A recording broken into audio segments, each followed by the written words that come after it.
Hello everyone, it's me again, Teacher Nel. Okay, so our topic for today is how to change mixed numbers to improper fractions. Okay, so but before that, let us have a short intro.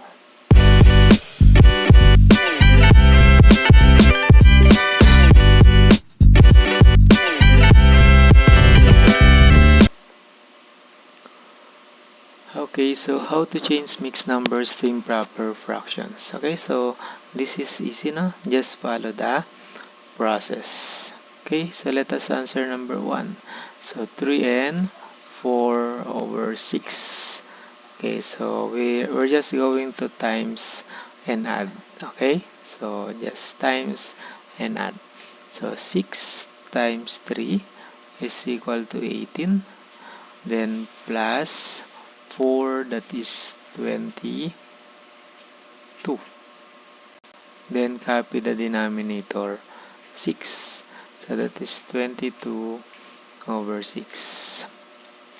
Okay, same process for number 2. So we have 5 and 6 over 7. Okay, just multiply and add.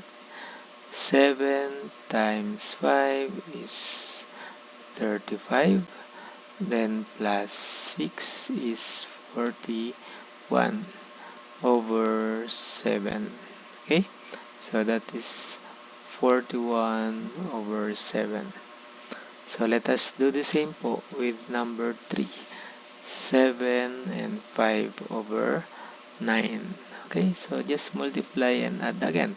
So 9 times 7 is equal to 63 plus 5. So that is 68 over 9. Okay, so that is 68 over 9.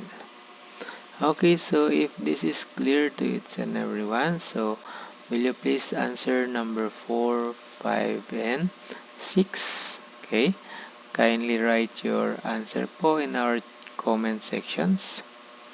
And if you think this video po is helpful po to you, kindly click the like button, and if you do consider, please subscribe for more videos. Thank you for watching.